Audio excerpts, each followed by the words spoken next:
When I was 15, I got my first job at a local comic book store. They hired me as their quote-unquote web manager. Sounds fancy, I know. But your girl got paid like $5 an hour for that fancy title. Yeah, that was actually a thing. So technically, I handled their online profiles and I was in charge of what was being posted on their social media. Facebook, Twitter, blogs, their website, you name it, I got it. Now that I think about it, whose idea was that? Why would you let a 15-year-old represent your store? Is that a good move? Did they even think about that? Is that what Wendy's is doing? Why is their Twitter always straight up roasting people's souls? Actually, I didn't even get an interview. They just kind of asked if I wanted to work there. But a job's a job. Your girl got her first job. What can go wrong, right? So I handled their sales online and I eventually became an expert on Yu-Gi-Oh, Pokemon, and Magic the Gathering cards with their rarity and prices. Pretty much figuring out if your Blue Eyes White Dragon can pay for your college tuition. You know, I didn't even handle customers, which is oddly enough really ironic given what this video is about. The comic book store didn't really have an office space or much of a space to begin with, so they sat me at a random counter where the customers would usually ask me questions about comics, if there's new releases, why did Thanos have to do that, where things could be found, and I didn't really know the answers because, well, they didn't really teach me a thing. I got a job! Get to work! Hey, can I pay at the register real quick? Well, see, I can't. Excuse me? What do you mean? Don't you work here? Well, yeah, but, they never taught me how to do that, or even touch the register. Can you just do it? I'm in a rush. You're the only one here. Well, see, I don't even think I'm allowed to touch your money. I'm sorry. Anyways, there was this guy named Mark, and he was always at the store with his friends nearly every single day. The only interaction I've ever had with this guy was a casual, hi, hello, good morning, good afternoon, until one eventful day when I was trying to organize the mangas. Mark comes up to me and hands me a bag of fries. And I'm not gonna lie, I was actually legit really happy because who doesn't like some free fries, right? I didn't ask for fries, but it just magically appeared. It was glorious. Is this for me? Yeah. Aw, thank you, that's really nice of you. And without saying a word, he smirks and just walks away. Weird, but it sounds like a rom-com waiting to happen, right? Prince Charming just comes to save the day and brings some good old fries. So I put away the fries for later because no one wants grease stains on their comics and mangas. But see, here's the thing. Mark comes back with his posse right behind him. I thought legit I was gonna get mugged at my job. Oh hey, thanks for the... Give me your number. Wait, what? Your phone number? This guy says it as if he's robbing a bank, and I don't know why some people think that's completely okay, but I'm pretty sure shoving your phone to someone's face won't get you their number, and being really assertive about it just makes you look like a complete tool. I don't give out my number, I'm sorry. But I gave you fries.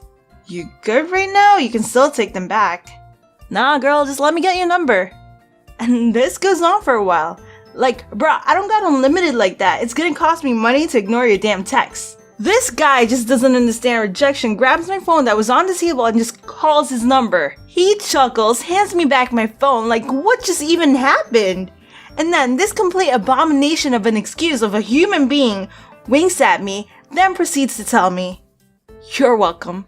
And if you think that's bad, it gets much worse. Since his friends were cheering him on how he miraculously got my number like it was some sort of trophy of some sort, his ego goes off the charts. And the fact that his friends thought that it was hilarious, Mark musters up the confidence, the sheer audacity to try to lean in for a kiss. Yeah, that's right. He leaned in for a kiss, a damn stranger, a customer. Excuse me, but who are you? That ain't cool. Nuh-uh, not happening. Get out of here with that garbage non-existent swag of yours. I saw all of this in slow motion like my life depended on it. And with my cat-like reflexes, I pushed him back. Be gone with your crusty lips. No, thank you, my guy. Nah. And he gets upset at me. Y'all understand? He gets mad at me. This grown man throws a tantrum. I hiss a fit because I said nah.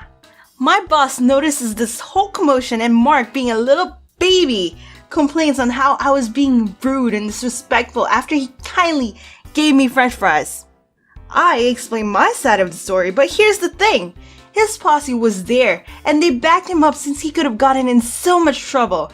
They could have been banned from the store, so they lied for him. Bunch of freaking creeps lied for their even creepier friend, who was, by the way, in his mid-20s, so maybe 24, 25, trying to kiss a 15-year-old. Yo, that ain't right. My dude, what are you doing with your life? I'm pretty sure he knew exactly what he was trying to do. Be a complete scumbag of the universe.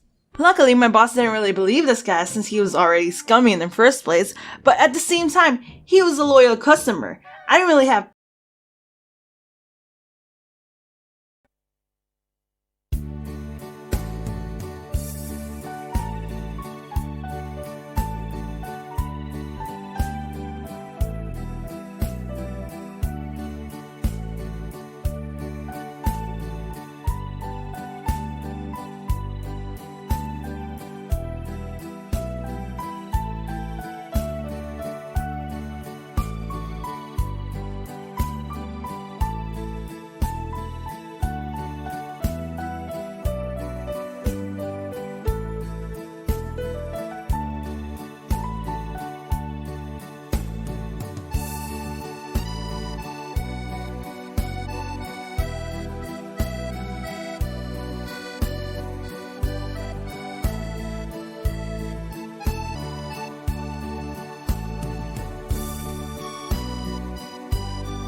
proof of what happened because his posse was there, and the store didn't have cameras other than the ones pointed directly at the cashier. Good thing my boss knew that I was the type of person that didn't like confrontations in the first place, so it's not like I'd start a problem for no reason just because I felt like it. I avoid confrontations like it's the plague. I'm the type of person at a restaurant that you give steak to, and even if that steak is burnt to a crisp, and it tastes like charcoal, even if that steak tasted like it came right out of the garbage, I'll eat it, but I won't say anything because I didn't want to bother anyone or complain to ruin someone's day. So to avoid any further issues with this guy, my boss moved me to the back room. No windows, just a small tiny room where they kept their inventory. If you opened the door, it would hit my chair because the room was so small. They stuck me in a tiny little room because of a giant creepazoid, and I technically got punished for it. And he was still allowed to be there every single day. The hilarious part was I'd hear some of the guys outside the tiny little room say, "Oh, who are you guys hiding there? I heard there's a girl there, is that true? Hey girl, come out!" And that's also the story on how I quit my first job just after 2 months. Yep, good times. I was working at a job where I was new at the time. This man working with me tells me that we need to go and get something. At the time, I was working at a winery, so they had these huge barrels. There was barrels on the left and the right side, so there was a little hallway that we can barely fit in. We got to the end of that hallway and there was nothing there. So I turned around and I looked at him and I was like, dude, what is there to get here? He's blocking the way and he tries to grab me and hug me. Even though I'm telling him to stop and to get out of the way, I realize that this man is not gonna do it. My anxiety starts kicking in and I start screaming, Erica, Erica, Erica. Thank God my coworker was able to hear me. She starts running inside the hallway. I hear her screaming, get away from her. She shoves him against the barrel, moving him to the side. Then she grabs my hand and she pulls me to her. This is what girls go through on a daily basis. Storytime about how I caught my husband with his mistress. My husband and I, or should I say my has-been of a husband, have been married for 9 years. Disclaimer, this is not my story time, it was sent to me. My husband and I also have 2 kids. When we met, I was totally out of his league and he knew it. We met through friends and he made sure to tell all of my friends how much he wanted to be with me. At the time, I was modeling to pay my way through school, so I had no time for a boyfriend. But he got pretty insistent. We went out on a few dates and he treated me really well, better than all the guys I had met at that time. He was a gentleman, always picked up the tab and treated me with respect. So when he asked me to be his girlfriend, I said yes. 2 years later, he asked me to be his wife and I said yes. We were truly in love and best of all, we were best friends. I could talk to him about anything because he wasn't the jealous type. 4 months ago, he asked me for an open relationship. Of course, I said no, and this made him really angry. I got really suspicious and started checking his phone when he'd fall asleep. And that's when I found pictures of him with a girl at a hotel doing naughty things to each other. Part 2 is up. Once he fell asleep, I checked his phone and that's when I found pictures of him with another girl at a hotel doing naughty things to each other. Disclaimer, this is not my story time, it was sent to me on Instagram. I decided not to confront him. Instead, I started gathering evidence. I started following him around everywhere after I dropped the kids off at school. Mind you, I quit my job because he wanted me to stay at home with the kids. On the first day I started following him, he went to a hotel. Since I didn't want him to see me, I stayed in my car. 40 minutes, he exits the hotel with a woman. By the way, these were not cheap hotels. A few days later, I followed him to a strip club. I checked his bank account and he had withdrawn $2,000 that same day. That's when I really got upset. A few days later, I followed him to an apartment complex. That's when I see a woman opening the door and it was the same woman from the hotel. My stomach dropped. After about a week, I mustered up the courage to go talk to her. When she opened the door, she recognized me instantly. She tried to close the door in my face, but I pushed my way in. Then the coward ran to her room and locked herself in there. Part 3. My husband's mistress runs to her room and locks the door when she sees me. What a coward. I ran right after her and I told her that I wasn't going to hurt her and that I just wanted to talk. Of course, she asked me to leave, but I told her I wasn't going to move an inch until we talked. She comes out and we proceed to talk for 3 hours. She explained to me that she's an escort and that my husband pays for her apartment. She also told me that she wasn't in love with him and that she really only needed the money. This made me very happy. She also told me that aside from paying for her apartment, he gave her an allowance of $3,000 a month. Oh yeah, and that she knew about me and the kids. That's when I lost it. I took my pepper spray out of my purse and sprayed her. Fortunately, it didn't directly hit her in the face, but it still got her. I went straight to a lawyer and presented all the evidence. When I got home, my husband asked me how I found out. I showed him all the evidence and he was stunned. He's begging me not to divorce him because he knows it's going to be really expensive. I kicked him out and he went to his mom's house. His mom was angry and she didn't let him stay there. How much should I ask for?